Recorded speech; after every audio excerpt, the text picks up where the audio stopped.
Bismillahirrahmanirrahim. Assalamualaikum warahmatullahi wabarakatuh.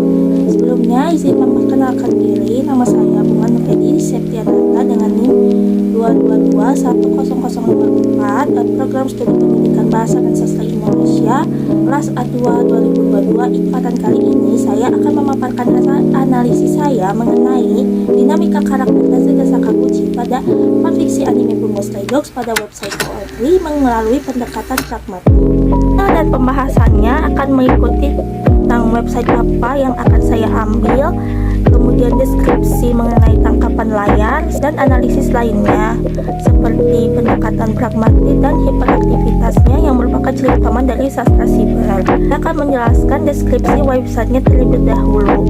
Website yang diambil dalam penelitian kali ini adalah sebuah website asal Amerika Serikat yang mewadahi karya-karya penggemar dari semua jenis adaptasi, yaitu Archive of Our Own atau sering disingkat AO3, dan dapat diakses pada perangkat apapun. AO3 adalah arsip nirlaba non-komersial yang dibuat dan dikelola oleh penggemar untuk karya penggemar lainnya yang transformatif seperti fanfiksi, fan art, fan video, dan fanfic. Website AO3 hampir mewadahi 70.000 fandom dari berbagai adaptasi seperti buku dan sastra, anime dan manga, film, musik dan band, teater, acara televisi, kartun, komik, dan novel grafis hingga selebriti dan orang nyata. Pada halaman beranda, pembaca bisa memilih topik yang mereka inginkan. Tersedia kategori judul dari A sampai Z. Juga disediakan fitur filter untuk mengeneralisasi pencarian. Karena yang akan dianalisis adalah fanfiksi dari anime Bungo Stray Dogs, maka langkah-langkahnya bisa meliputi tekan menu pada anime dan manga, pergi ke kategori judul berawalan huruf B, karena sebagian judul yang ditulis dalam web adalah judul original berbahasa Jepang, maka harus lebih teliti. Setelah ditemukan, akan masuk ke halaman fanfiksi utama dari fandom. Untuk memudahkan pencarian, gunakan filter untuk menemukan karakter mana yang ceritanya hendak dibaca, dan hasil akhirnya dapat bisa dilihat pada tangkapan layar ini. Pendekatan pragmatik yang saya ambil teorinya menurut Abrams dalam Maida tahun 2022 mempertimbangkan implikasi pembaca melalui berbagai kompetensinya. Dengan mempertimbangkan indikator karya sastra dan pembaca, maka hal-hal yang bisa dianalisis dapat dibagi ke beberapa bagian, yaitu teks, pembaca, dan konteks sosial. Dalam analisis yang akan dilakukan dalam fanfiksi berjudul Awaiting a Revelation yang ditulis oleh Mamichigo yang diunggah pada tanggal 1 April tahun 2019. Hal-hal yang dapat dianalisis dari fanfiksi ini diantaranya konsep pragmatik dalam cerita. Dalam kajian pragmatik, makna yang disampaikan bukanlah makna secara literal, namun lebih memperhatikan konteks, maksud pembicara, dan tuturan, serta bagaimana pembicara memahami dan menafsirkan tuturan tersebut. Contohnya pada dialog ini, seperti yang terlihat dalam dialog berikut. Berdasarkan tindak tutur Dazai kepada Sakaguchi di dalam cerita mengandung makna ilokusi, di mana dipertegas dengan tekstur verbal tersenyum menyeringai. Makna tersebut memiliki arti tertentu, dan tindakan Sakaguchi berikutnya termasuk perlokusi yang berarti efek ujaran antara ia menjawab pertanyaan tersebut atau tidak. Kemudian peran pembaca, jika membaca secara keseluruhan, pembaca akan menemukan makna yang mereka tangkap dari cerita tersebut yang berkesinambungan dengan cerita aslinya. Salah satu pembaca dengan Yusunan Kota Boba memaknai cerita ini dengan berkomentar, "Aku tidak dapat pernah mengembalikan kesalahannya, dan Dazai tidak akan pernah memaafkannya. Dan sejujurnya dia tak perlu memaafkannya. Aku berharap mereka bisa membangun kembali persahabatan mereka." Mengindikasikan bahwa pembaca lainnya menaruh harapan pada pembuat karya aslinya untuk mempertimbangkan kedua kembali bersahabat setelah konflik yang terjadi pada novel. Dialog dan interaksi yang terjadi pada cerita fanfiksi tersebut mengindikasikan bahwa motivasi di balik tindakan karakter dan bagaimana dapat dipengaruhi oleh konteks pragmatik. Bisa kita lihat dalam dialog berikut ini. Dialog tersebut dapat dianalisis konteks-konteks apa saja yang terkandung dalam percakapan, seperti dieksis waktu menunjuk pada waktu yang dimaksud dalam tuturan yang terdapat pada dialog Dazai, yaitu 20 menit lebih dari biasanya dan akhir-akhir ini, serta dieksis persona, yaitu kata ganti yang merujuk orang yang menjadi subjek dalam pembicaraan.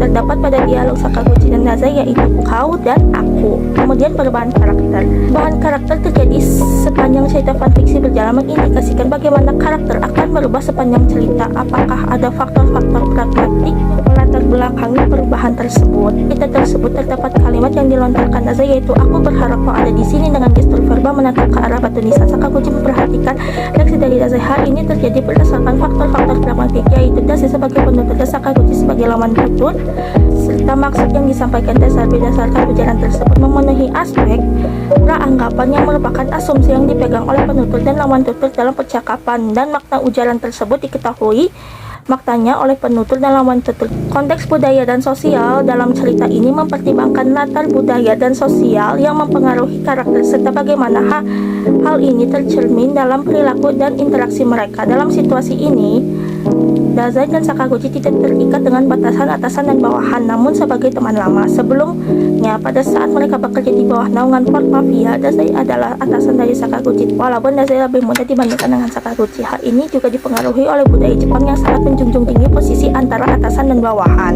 Kemudian implikasi moral dan etika. Saya memperhatikan konsep-konsep pragmatik dari segi ujaran, namun juga implikasi moral dan etika yang melatar belakangi interaksi mereka. Dalam fanfiksi ini, Dazai dan Sakaguchi meninggalkan tindakan amor seperti menipu, membunuh, dan menjadi mata-mata, dan tindakan lainnya yang berkaitan erat dengan mafia. Dalam kajian ini juga bukan menganalisis unsur-unsur yang ada di dalam cerita fanfiksi, analisis hiperaktivitas yang merupakan ciri utama dalam sastra siber. Pertama, ada hyperlink. Para pembuat fanfiksi bukan hanya mengirimkan karya mereka pada website AOT saja, namun ke sosial media yang bisa menautkan website tersebut, seperti ke Instagram, Twitter, TikTok, Tumblr, dan Pinterest. Hiperteks dalam kajian ini dibagi menjadi dua bagian.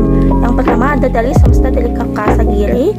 Dalam universe yang dibuat Asagiri, di mana Dazai dan Sakaguchi pernah digambarkan sangat dekat dan bersahabat bersama dengan satu orang lainnya, yaitu Sakunosuke Oda. Persahabatan mereka merupakan simbol pengaburan antara atasan dan bawahan. Dalam cerita ini, Dazai yang masih berusia 18 tahun pada saat cerita light novel kedua, seorang eksekutif dan hierarki Port Mafia, serta tangan kanan dari bos kelompok tersebut, Ogai Mori. Sakaguchi adalah seorang informan yang bekerja untuk mafia, dan Oda adalah seorang mafioso tingkat terendah. Konflik mulai pecah pada saat Oda dan Dazai mengetahui bahwa Sakaguchi bekerja untuk 3 organisasi sekaligus, yaitu divisi khusus dan Port Mafia.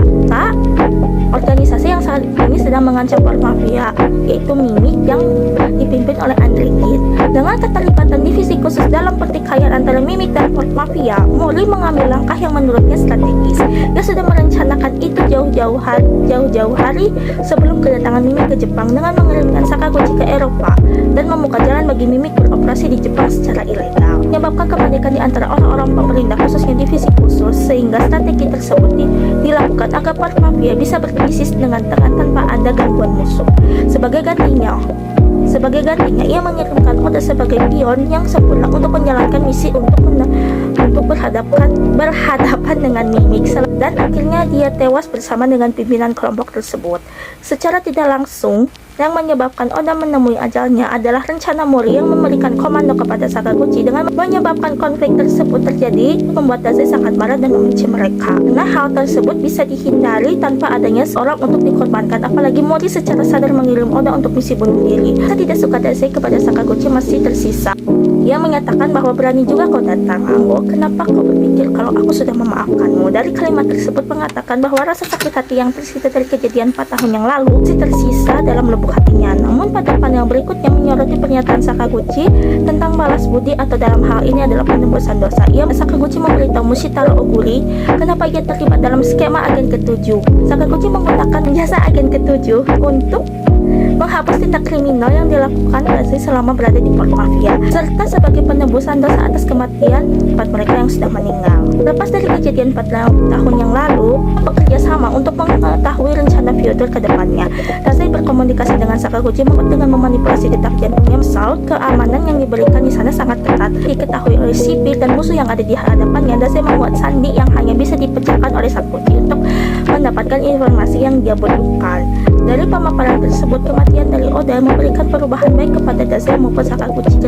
Kejadian tersebut merubah hidup mereka secara drastis, dan sepanjang perkembangan cerita berlangsung, mereka sudah berdamai dengan keadaan dan luka masa lalu mereka yang pernah mereka alami, serta bersiap untuk menghadapi bahaya yang lebih mengancam. Juga ada prevensi dari dunia nyata.